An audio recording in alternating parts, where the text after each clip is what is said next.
आज हम कक्षा 11वीं की वेतान भाग 1 का पहला पाठ भारतीय गायिकाओं बेजोड़ लता मंगेशकर के बारे में पढ़ेंगे, जो कुमार गंधर्व द्वारा रचित है। सर्वप्रथम कुमार गंधर्व के बारे में पढ़ेंगे कि कुमार गंधर्व का जन्म सुलेभावी गांव में जिला बेलगांव था, जो कर्नाटक में है, वहाँ पर हुआ था इनका जन्म। इनका मूल नाम शिवपुत्र सढ़ीदार मैया कामकले था और 10 वर्ष की उम्र में ही ये गायकी के क्षेत्र से जुड़ गए थे।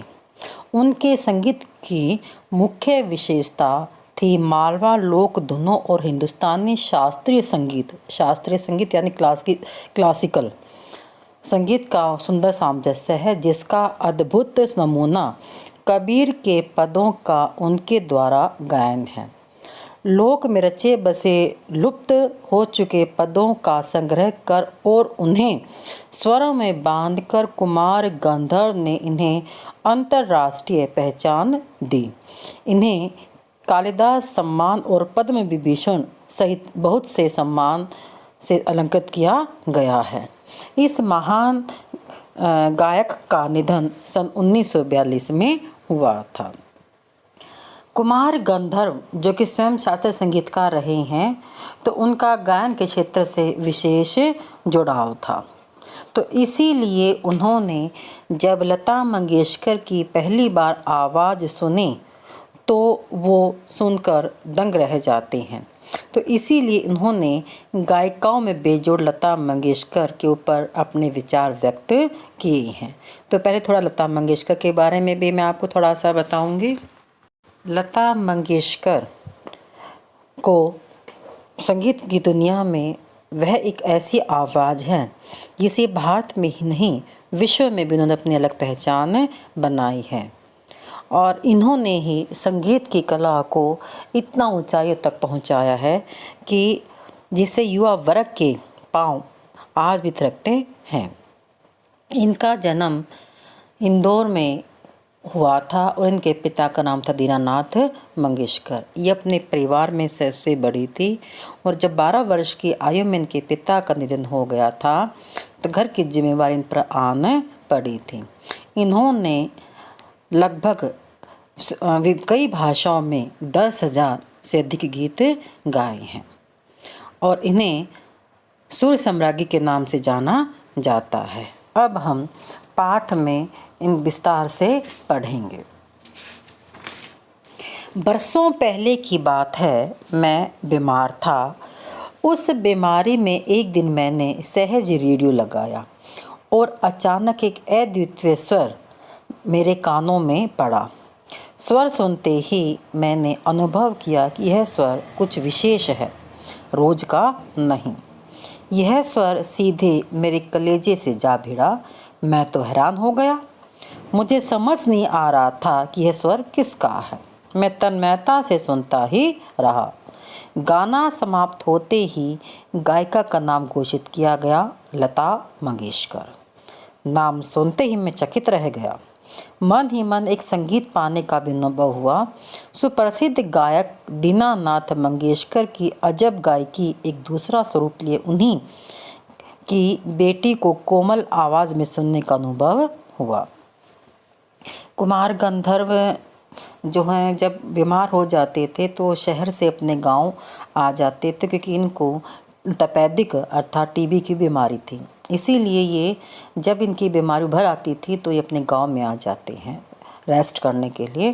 तो लेखक बताते हैं कि बरसों पहले की बात है कि मैं अर्थात लेखक कुमार गंधर्व बीमार थे और उस बीमारी में उन्होंने सहज ही रेडियो लगाया, क्योंकि जो सोचा कि चलो थोड़ी बहुत रेडियो सुन लेते हैं, और अचानक अद्वितीय सबसे अलग स्वर मेरे कानों में पड़ा। स्वर सुनते ही मैंने अनुभव किया कि यह स्वर कुछ विशेष है, यानी कि हर रोज जो गीत संगीत आता उससे अलग है। यह जो स्वर आया था सीधे मेरे कलेजे यानी हृदय से जा भिड़ गया।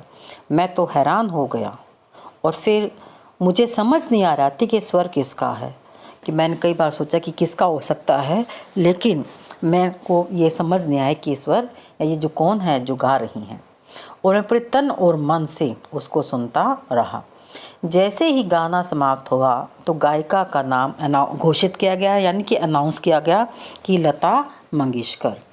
नाम सुनते ही मैं हैरान हो जाता हूँ। लेखक कहते हैं कि मैं हैरान हो जाता हूँ और मन ही मत एक संगति पाने का भी अनुभव हुआ कि मैंने भी ऐसा पहले सुना है। और सुप्रसिद्ध गायक दीनानाथ मंगेशकर, जो लता मंगेशकर के पिता हैं, कि अजब अजब सबसे अलग गायकी का एक दूसरा स्वरूप लिए ही उनकी बेटी का कोमल स्वर है जो मुझे आज सुनाई दिया। अब आगे, मुझे लगता है कि बरसात के पहले भी किसी चित्रपट का वह कोई गाना था। तब से लता निरंतर गाती चली आ रही है और मैं भी उसका गाना सुनता आ रहा हूँ। लता के पहले प्रसिद्ध गायिका नूरजहां का चित्रपट संगीत में अपना जमाना था, परंतु उसी क्षेत्र में बाद में आई हुई लता उससे कहीं आगे निकल गई। कला के क्षेत्र में ऐसे चमत्कार कभी कभी दिख पड़ते हैं, जैसे सुप्रसिद्ध सितारिये विलायत खां अपने सितार वादक पिता की तुलना में बहुत ही आगे चले गए हैं। लेखक कहते हैं कि बरसात जो 1949 में बनी थी फिल्म, कि उससे पहले का कोई चित्रपट यानी कोई फिल्मी सॉन्ग होगा, और तब से लता निरंतर गाती चली आ रही है। मैं आपको बता देती हूँ कि 1948 में अशोक कुमार और मधुबाला की एक फ़िल्म आई थी महल, और फिल्म में गाना गाया था आएगा आने वाला आएगा, जो एक थ्रिलर मूवी थी। इस मूवी में उन्होंने पहला गीत गाया था यही, और उसके पश्चात लता मंगेशकर ने कभी पीछे मुड़कर नहीं देखा था। और हालांकि 1940 का जो दशक था, उस दशक में नूरजहां और सुरैया दो प्रसिद्ध गायिका रही हैं। नूरजहां और सुरैया जब भारत पाकिस्तान का विभाजन हुआ तो वो दोनों वहाँ चले गए थे और वहाँ भी उन्होंने गाए, लेकिन जो आवाज़ लता मंगेशकर की थी वो आवाज़ अपने में अलग थी। तो इसीलिए लेखक बताते हैं कि जो नूरजहां ने एक अपना मुकाम हासिल किया हुआ था चित्रपट संगीत यानी फिल्मी सॉन्ग गाने का, से कहीं आगे जो है लता मंगेशकर निकल गई थी। और कला के क्षेत्र में लेखक कहते हैं ऐसे चमत्कार बहुत ही कम दिखाई देने को मिलते, जैसे प्रसिद्ध सितार वादक विलायत खां, जो उनके पिता भी सितार वादक रहे थे, उनकी तुलना में कहीं आगे निकल गए थे। अब हम आगे देखते हैं कि मेरा स्पष्ट मत है कि भारतीय गायिकाओं में लता के जोड़ की गायिका हुई ही नहीं। लता के कारण चित्रपट संगीत को विलक्षण लोकप्रियता प्राप्त हुई है। यही नहीं, लोगों का शास्त्रीय संगीत की ओर देखने का दृष्टिकोण भी एकदम बदला है। छोटी बात कहूँगा, पहले भी घर घर में छोटे बच्चे गाया करते थे, पर उस गाने में और आजकल घरों में सुनाई देने वाले बच्चों के गाने में बड़ा अंतर हो गया है। अब लेखक इसमें अपना मत दे रहे हैं, अपनी बात स्पष्ट कर रहे हैं कि भारतीय गायिकाओं में जितने भी इंडियन जो सिंगर्स रही हैं उनमें लता के जोड़ यानी लता के समान कोई भी गायिका यानी सिंगर नहीं हुई हैं।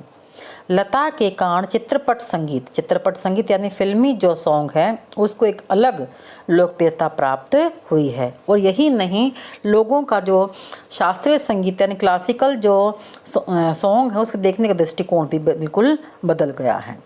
लेखक बताते हैं, अगर मैं एक बात कहूँ तो पहले भी वैसे तो घर घर में छोटे बच्चे गाते थे, जैसे भक्ति के गीत गाते थे और भी गाते थे, लेकिन जब से लता मंगेशकर ने गायन के क्षेत्र में अपना कदम रखा है तो अब उसमें बड़ा अंतर आ गया है। जो आजकल के छोटे छोटे नन्हे मुन्ने जो बच्चे हैं वो लता की तरह स्वर में गाना शुरू कर देते हैं। अब आगे, क्या लता इस जादू का कारण नहीं है? कोकिला का स्वर निरंतर कानों में पड़ने लगे तो कोई भी सुनने वाला उसका अनुकरण करने का प्रयत्न करेगा, ये स्वाभाविक ही है। चित्रपट संगीत के कारण सुंदर स्वर मालिकाएं लोगों के कानों पर पड़ रही हैं। संगीत के विविध प्रकारों से उनका परिचय हो रहा है, उनका स्वर ज्ञान बढ़ रहा है। सुरीलापन क्या है इसकी समझ भी उन्हें होती जा रही है। तरह तरह की लय के भी प्रकार उन्हें सुनाई पड़ने लगे हैं और आकार युक्त लय के साथ उनकी जान पहचान होती जा रही है। साधारण प्रकार के गानों को भी उसकी सूक्ष्मता समझ में आने लगी है। इस सब का श्रेय लता को ही है। इस प्रकार उसने नई पीढ़ी के संगीत को संस्कारित किया है और सामान्य मनुष्य में संगीत विषयक अभिरुचि पैदा करने में बड़ा हाथ बटाया है। संगीत की लोकप्रियता, उसका प्रसार और अभिरुचि के विकास का श्रेय लता को ही देना पड़ेगा। अब इसकी व्याख्या करते हैं हम कि लेखक बताते हैं कि कोकिला यानी कोयल का स्वर जब लगातार कानों में पड़ता है तो हर कोई सुनने वाला उसके अनुकरण यानी उसके पीछे पीछे चलने का प्रयत्न करता है और वैसे गाना शुरू करने की कोशिश करता है। ये तो स्वाभाविक ही है, क्योंकि ये तो हर कोई एक दूसरे का अनुकरण करके यानी एक दूसरे का सुनने के पश्चात आगे बढ़ती हैं। लेखक बताते हैं कि चित्रपट संगीत यानी जो फिल्मी सॉन्ग के कारण सुंदर स्वर मालिका यानी स्वरों का क्रमबद्ध समूह जो एक के बाद एक आगे बढ़ता जाता है, और जब लोगों के कानों में पड़ रही हैं तो वह संगीत के विविध प्रकारों यानी अनेक प्रकारों से वो परिचित हो जाते हैं और उनका स्वर ज्ञान और अधिक बढ़ जाता है और सुरीलापन यानी लय के साथ गाना क्या होता है वो सभी को समझ आ जाता है और लोग तरह तरह की जो है लय बनाने लग जाते हैं, उनकी जान पहचान उनसे हो जाते हैं। जो साधारण प्रकार के लोग हैं कि जो संगीत के बारे में क ख भी नहीं जानते, उनको भी सूक्ष्मता यानी कि बारीकी से समझ आने लगती हैं और इसका श्रेय यानी इसका जितना भी क्रेडिट दिया जाता है वो लता मंगेशकर को ही दिया जाता है। और आज नई पीढ़ी के संगीत को जो संस्कारित किया है वो लता मंगेशकर की ही देन है। और सामान्य यानी आम मनुष्य भी संगीत के विषय में जो उसकी अभिरुचि यानी इंटरेस्ट पैदा करने का में बड़ा हाथ बटाया है। संगीत की ये जो लोकप्रियता बढ़ी है, उसका प्रचार प्रसार हुआ है, उसका सारा श्रेय यानी सारा जो क्रेडिट है वो लता मंगेशकर को ही देना पड़ेगा। क्योंकि पहले के समय जो है गीत गाना या फिल्मी सॉन्ग सुनना या फिर संगीत की तरफ कदम बढ़ाना तो ये मानते थे कि ये तो ऐसे लोगों का काम है, तो बुरा मानते थे। लेकिन जब से लता मंगेशकर के गाना शुरू किया था तब से तो लोगों की जो रुचि थी, इंटरेस्ट था, वो गायन के क्षेत्र में बढ़ गया था। क्योंकि लता की आवाज़ में कशिश थी, एक निर्मलता थी, जो स्वरों का आपस में मिलाप था वो देखते ही बनता था। जबकि उससे पहले कई गायिकाएं हुई थी, उमा देवी, लता मंगेशकर से पहले नूरजहां और सुरैया, लेकिन उनकी आवाज़ में एक मादकता थी, नशीला था, यानी कि उनकी आवाज़ थोड़ी सी अजीब ही थी, अजीब तो नहीं कह सकते हम उसको, थोड़ी सी अलग थी। जबकि लता मंगेशकर की आवाज़ जो है साफ स्पष्ट और निर्मल की जो निर्मलता है स्वरों की वो सुनाई देती थी। इसीलिए जो लोग हैं गायन के क्षेत्र में जो लता की आवाज़ सुनकर उनका इंटरेस्ट उसमें होता चला गया था। अब हम आगे देखते हैं। सामान्य श्रोता को अगर आज लता की ध्वनि मुद्रिका और शास्त्रीय गायकी की ध्वनि मुद्रिका सुनाई जाए तो यह लता की ध्वनि मुद्रिका को ही पसंद करेगा। लेखक कहते हैं अगर आमतौर पर श्रोता या सुनने वाले को अगर आज लता की ध्वनि मुद्रिका यानी कि उसकी स्वरलिपि सुनाई जाए और शास्त्रीय जो गायन की जो स्वरलिपि सुनाई जाए तो वह लता की स्वरलिपि यानी कि लता के स्वरों को ही पसंद करेगा। गाना कौन से राग में गाया गया और ताल कौन सा था, यह शास्त्रीय ब्यौरा इस आदमी को सहसा मालूम नहीं रहता। उसे इससे कोई मतलब नहीं कि राग मालकोच था और ताल त्रिताल। उसे तो चाहिए कि वह मिठास जो उसे मस्त कर दे, जिसका वह अनुभव कर सके, और स्वाभाविक ही है क्योंकि जिस प्रकार मनुष्यता हो तो वह मनुष्य है, वैसे ही गानपन हो तो वह संगीत है। और लता का कोई भी गाना लीजिए तो उसमें 100% यह गानपन बिल्कुल मौजूद मिलेगा। लेखक अब आगे कहते हैं कि गाना कौन से राग में गाया, ताल कौन सी है, क्योंकि जो व्यक्ति शास्त्रीय संगीत का जानकार होगा वो तो उसके बारे में बता सकता है। लेकिन एक सामान्य आदमी जिसे हम आम आदमी जैसे हम जैसे हैं कि जिन्हें शास्त्रीय संगीत के बारे में कुछ भी नहीं, ABC का भी नहीं पता है, तो उन्हें क्या पता। और अगर उसे एक राग मालकोच था, मालकोच अर्थात जो भैरवी भाट का राग है जिसमें र और प का गाना वर्जित होता है। इससे सारे स्वर कोमल लगते हैं और यह गंभीर प्रकृति का लोकप्रिय राग है जो पहले के समय अधिकतर गाए जाते थे। तो लेखक बताते हैं और ताल त्रिताल, त्रिताल यानी कि 16, त्रिताल का मतलब है कि यह 16 मात्राओं का ताल, इसमें 4-4 मात्राओं के 4 भाग बांटे जाते हैं। तो उसे तो चाहिए कि वह मिठास हो जो उसे मस्त कर दे, जिसका वह अनुभव कर सके और स्वाभाविक ही है।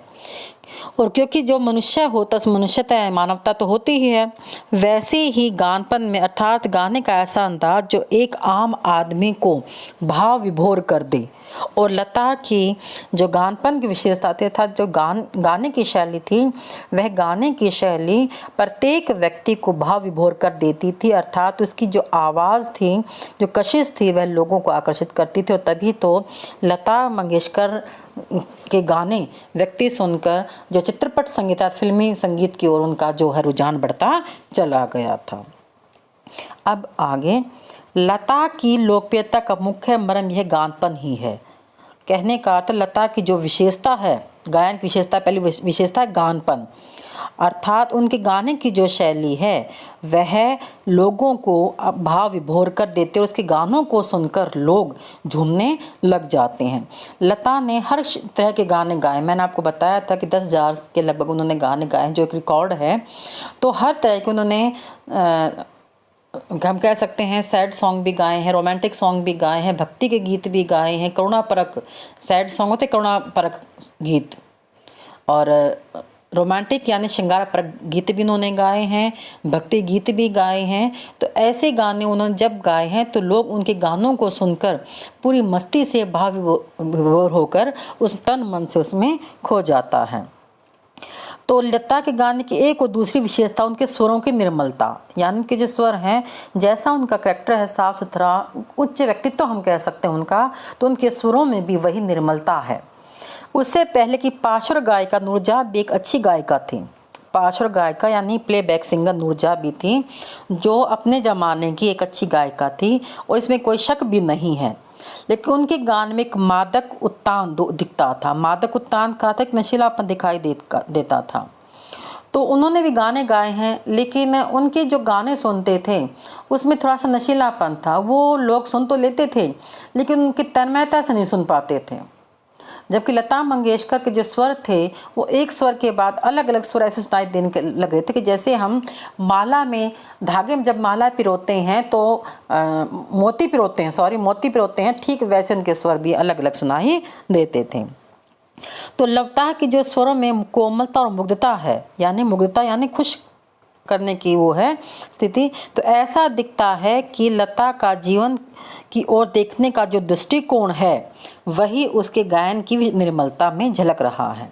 हाँ, संगीत दिग्दर्शक यानी जो म्यूजिक डायरेक्टर हैं, उन्होंने उसके स्वर की इस निर्मलता का जितना उपयोग कर लेना चाहिए था उतना नहीं किया है।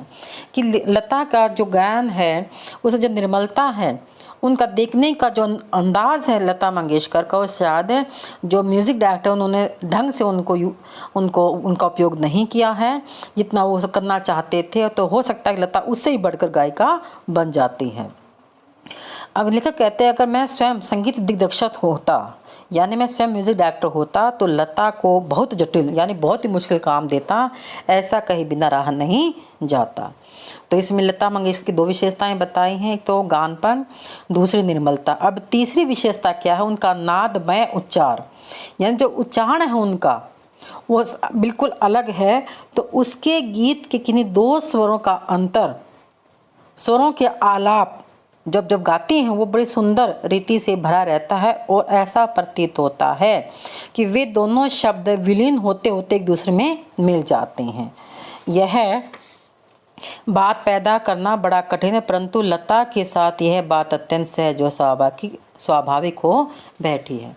लेखक बताते हैं कि लता के स्वर के गान की जो विशेषता है उनका नाद में उच्चार, जब उच्चारण करती हैं तो उनके गीत के किन्हीं 2 शब्द का अंतर, स्वर के जो आलाप जब वो गाती हैं तो इतनी सुंदर रीति से गाती हैं तो दोनों शब्द एक दूसरे से जो हैं विलीन यानी एक दूसरे में मिल जाते हैं। और यह कमाल तो सिर्फ लता मंगेशकर ही कर सकती हैं, इसके अलावा कोई नहीं कर सकती। और लता मंगेशकर जो हैं बड़े सहज और स्वाभाविक ढंग से उनको गा देती हैं।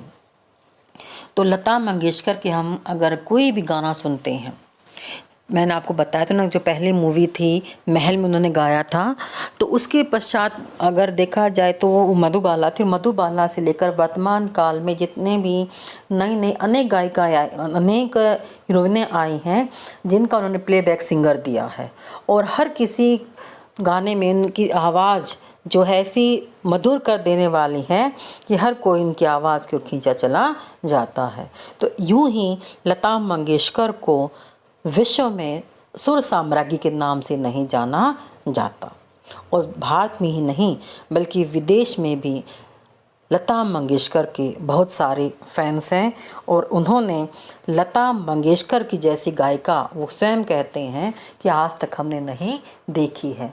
और ये तो हमारा सौभाग्य है कि आज 21वीं सदी में ऐसे विलक्षण प्रतिभा की धनी लता मंगेशकर साक्षात हमारे मध्य मौजूद है। तो आज हम सिर्फ इतना ही करेंगे। आशा है कि ये आपको समझ आ गया होगा, और पाठ का शेष भाग आप मेरी दूसरी वीडियो में देखेंगे जो हम आगे करेंगे। तो आज ये वीडियो आपको पसंद आई होगी, तो इसे आप मेरी आओ हिंदी पढ़ें जो यूट्यूब चैनल है उस पर आप देख सकते हैं। और मैं चाहती हूँ कि आपको अगर ये पसंद आए तो लाइक करें, सब्सक्राइब करें इसे। धन्यवाद। शेष भाग 2 में।